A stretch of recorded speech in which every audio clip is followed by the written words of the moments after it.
नमस्कार, मैं हूँ शिवानी और हम देख रहे हैं एथिक्स। तो एथिक्स में जो हमारा 70 डेज़ का चैलेंज है उसमें आज डे 60 वाला क्वेश्चन हम डिस्कस करने वाले हैं।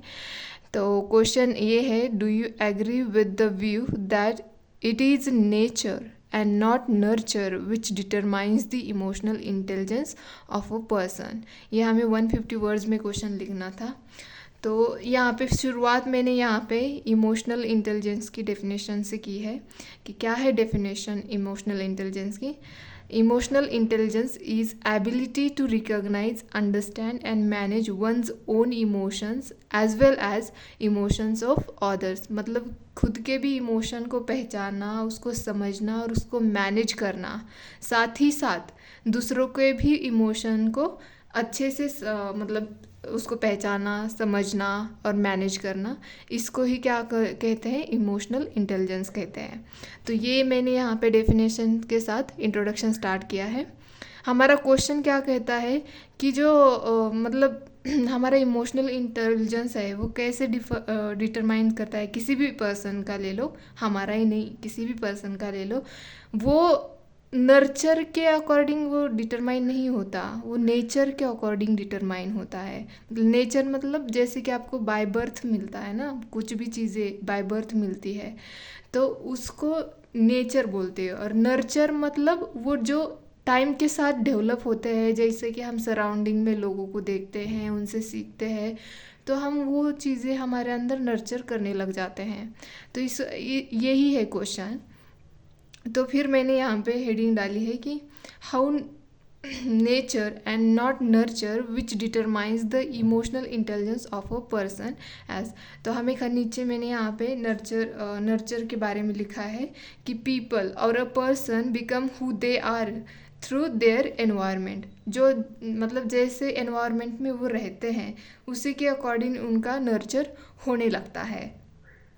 नीचे लिखा है मैंने, it is the environment, a person's upbringing and their experiences in life that shape their personality। मतलब जिस भी एनवायरनमेंट में वो रहते हैं, उन्होंने जो भी एक्सपीरियंस फेस किए होंगे या उनको मिले होंगे, उसके अकॉर्डिंग उनकी पर्सनैलिटी को शेप मिलता है। तो यही होता है नर्चर। तो on other hand emotional intelligence is related to emotional question which मतलब EQ which is related to genetics. Genetics के साथ ही रिलेटेड होता है। मतलब मैंने जैसे कहा ना कि बाय बर्थ मिलती हैं चीज़ें, इमोशनल इंटेलिजेंस ये सब ये नर्चर करने वाली चीज़ें नहीं है, ये हमारे अंदर ऑलरेडी रहते हैं। इसीलिए तो हम देखते हैं ना EQ IQ कितना है हमारा लेवल, ये नर्चर नहीं किया जाता, ये नेचुरली हमारे अंदर होता है। तो एग्जाम्पल लिखा है मैंने यहाँ पे, how to behave in public people learn from society. मतलब कैसे पब्लिक में बिहेव करना है, एल्डर के साथ कैसे बातें करनी है, छोटों के साथ कैसे बिहेव करना चाहिए, अगर हम स्कूल में हैं तो वहाँ पे कैसे बिहेव करना चाहिए, या कॉलेज में हैं, कहीं पे भी है तो कैसे बिहेव करना है। ये हम कहाँ से सीखते हैं, हमारे एनवायरनमेंट में तो सीखते हैं। हम जो कहते हैं ना कि ये ट्रेंड में चल रहा है, ये कैसे देख के तो सीख रहे हैं ना हम, तभी तो हम वो कपड़े पहनाव हमारा ये सब अकॉर्डिंग टू एनवायरनमेंट होता है ना। जो हमारे सराउंडिंग में लोग रहते हैं उन्हीं के अकॉर्डिंग हम अपना मतलब खुद का नेचर भी बनाते हैं, मतलब उसको नर्चर करते हैं हमारे खुद के नेचर को। तो देखते हैं नेक्स्ट ये है कि नेचर नेचर कैसे डिटरमाइन करता है किसी भी पर्सन का इमोशनल इंटेलिजेंस। तो people become who they are through their genetics. मतलब जो भी उनके मतलब मदर फादर से मिला हो या दादा दादी जी से आता है ना, जेनेटिकली जो भी हमारे अंदर ट्रेट्स आते हैं वो कहाँ से आते हैं, हमारे पेरेंट्स से आते हैं या ग्रेट पेरेंट्स से आते हैं।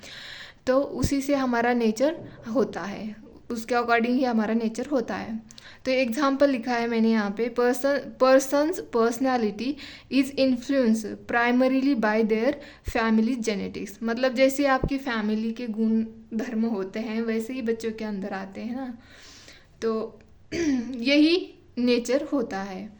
So therefore the nature determines the EI मतलब emotional intelligence of a person. इसी की वजह से इमोशनल इंटेलिजेंस नेचर की वजह से ही डिटरमाइन होता है किसी भी पर्सन का। तो लास्ट में मैंने यहाँ पे कंक्लूड किया, प्लूटो ने कहा था saying that humans develop unique traits because of their biological makeup but can adopt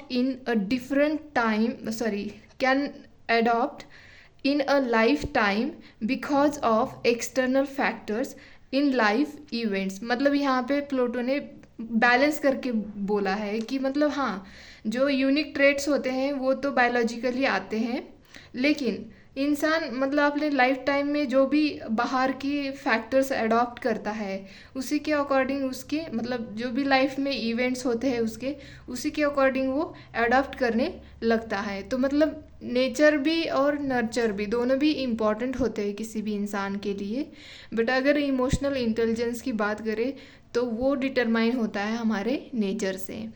तो ये आज मैंने यहाँ पे ये क्वेश्चन डिस्कस कर दिया है कि उम्मीद है कि आपको पसंद आए।